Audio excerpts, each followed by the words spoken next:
Welcome to the show, and welcome to Glow So Bright. So oftentimes I hear new shooters be recommended M855 Green tip ammunition for purchase for their 5.56 caliber firearms. That is something that I don't recommend. Let me go explain further, but first, before I do that, what is M855? M855 is the American designation of the SS-109 cartridge, a 62 grain full metal jacket ball round, which features a lead slug, a copper jacket, and a steel penetrator tip. The difference between M855 and SS-109 is that M855 would have a green painted tip on top. This is done in the United States to differentiate between that as well as the legacy M193 55 grain full metal jacket cartridges, which do not feature that steel penetrator. And sure, I can get into the history of M855 or SS-109, but I'll not get into that for this particular episode. But I'll tell you why I don't recommend it. So, the steel penetrator of the cartridge is magnetic, as we see over here. That causes issues at many ranges which ban any sort of ammunition which feature projectiles that have either a steel penetrator or a bimetal jacketed jacket. A bimetal jacket would be a bullet which has a mild steel jacket with a zinc or copper plating on top of it. And the reason why they would ban those particular types of ammunition that have the ability to be attracted to with a magnet is that these sorts of cartridges, when striking a backstop or a hard sort of a surface, such as steel, for example, it will generate sparks. Inside of an indoor range, these sparks could ignite any sort of residual traces of unburnt gunpowder and could lead to a safety and fire hazard. Another issue with M855, specifically with the penetrator, not just having it have magnetic properties, is that it causes damage to targets. For example, when shooting against steel targets, such as AR-500 targets, it would leave a little more of a divot than regular lead ammunition. And the reason why that could be a problem is that it could cause that sort of way the bullets would deflect when striking a target to go and deflect in an unsafe direction. Ideally, when hitting steel targets, the bullet would go and divert its fragments or the slug itself downwards. However, with the surface of the target being cratered and divoted by excessive wear, such as from M855, it could lead that sort of splashback from a bullet hitting the target to potentially fly in an unsafe direction. Another issue is that with certain types of bullet traps and backstops at ranges, the steel penetrator will cause excessive wear and damage if struck. Many of these bullet traps and backstops are specifically not designed for M855 and by the manufacturer recommended to not be used for M855. Okay, so there are some reasons why. Speaking of other ranges and training facilities, M855 is quite often a prohibited ammunition for use. For example, over in Gunsight, they would ban M855 ammunition for use in their training facility. Same thing with Ridgeline Defense. For their carbine courses, they would also ban that type of ammunition. And this sort of issue would also be shared with other similar ammunition types that have a similar bullet construction, such as 7.6 545 PS ammunition. Let's see another issue with M855 ammunition. So this isn't really too much of an issue with firearms manufactured today, except for deliberately older designs, such as Retro Series rifles, but for firearms that are originally chambered in 223 Remington or 5.56, for example, this M16A1 copy over here, it would feature a 1 in 12 twist barrel. This is a much slower twist rate and is optimized for 55 grain cartridges. Yet for 62 grain cartridges, there is a very high likelihood that bullets would not be stable when shot at past 100 yards. And for a rifle just like this, where the effective range would be 300, 380, maybe even up to 500 yards, I would not recommend this particular piece of ammunition, especially if you have multiple firearms and you're trying to upkeep logistically and buying bulk ammunition. Not saying that this sort of cartridge would be unsafe to chamber in a firearm like this, but the accuracy and the effective range of this would be severely compromised.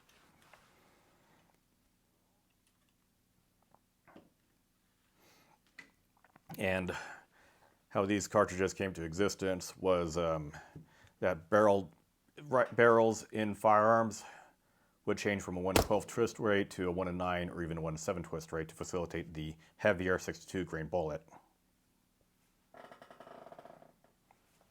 As far as for accuracy on targets, one way about this bullet is that the way it's constructed is that it's not a homogeneous bullet, unlike M855 or unlike other types of match ammunition which feature a boat tail hollow point. This particular ammunition with a steel penetrator would never be in line and in center with the lead slug base. So what does that mean? Well, it being up center would cause the bullet to become less accurate, less stable, and less consistent, and that would lead to degraded and reduced accuracy compared to M193. And with having worse accuracy, I wouldn't see why it would be. And sure, some people would say that the 1/9 or 1/7 twist barrels would be more optimized for the M855 loading. I disagree with that. I find that with rifles that have a 1/7 twist barrel, such as this one over here, a Geisley Super Duty, which has a 1/7 twist barrel, it would cause, I would have less accuracy out of this particular rifle or other firearms like that compared to 55 grain ammunition. And when shooting at distances that are really far for the effective range of ball ammunition with a 5.56 chambered firearm, is that even with 55 grain ammunition that is of worse quality than M193, I was still able to hit targets at 510 yards or roughly around that distance. Sure, it would be less. Sure, M193 would be more susceptible to wind, but it's still adequate enough for the purposes of basic ball ammunition. Okay, well, so it's less accurate, it's not very good for training ranges, and oftentimes many competitions and ranges would ban this particular ammunition. How about for home defense? Well, while it does provide better capabilities to penetrate through a certain hard medium, such as, say, concrete blocks or wood or like thin pieces of metal or mild steel, in home defense, you're trying to minimize collateral damage and reduce excessive penetration while still having lethal, having an adequately lethal terminal ballistics against a soft target, like a home intruder, for example. And this is where it would cause problems of where, like, sure, you might be able to effectively stop the target. The bullet will cause more collateral damage and more penetration and a greater chance of the bullet to penetrate or go into things that you don't want in. And ideally for home defense, we would like to have a soft point ammunition, a ballistic tip, hollow point ammunition, or at the very least, full metal jacket ammunition. While not great for home defense, it isn't bad. But for ammunition that has enhanced penetrative capabilities, such as M855, that is not good. So, I talked about why I did not recommend M855 ammunition. The only use cases I would see for it in the context of, say, competitions, training, going to the range, or all that sort of stuff, would be just at an open pit where you have large backstops made out of soil, gravel, or some sort of soft materials that won't have any sort of concern of damage against paper targets. Steel targets aren't good, and at indoor ranges, backstops for the range would cause problems. But the only real case I find for M855 being used for the most part would be just practice at paper targets. So, what would I recommend for a general cartridge for 5.56 caliber firearms? Well, I recommend M193. I find it to be quite consistent, find it to be quite inexpensive, and for most purposes, adequate enough. Sure, there's more adequate cartridges out there which can, like for example, 77 grain cartridges which have better resistance and accuracy, especially against wind. And sure, there are soft point and hunting cartridges out there that are better suited for self-defense or home defense. But I find for training, competition, use at the range, or even for a bulk ammunition for preparation and storage, you can't go wrong with 55 grain ammunition, specifically the M193 loading. It's adequate, it's consistent, has good quality control.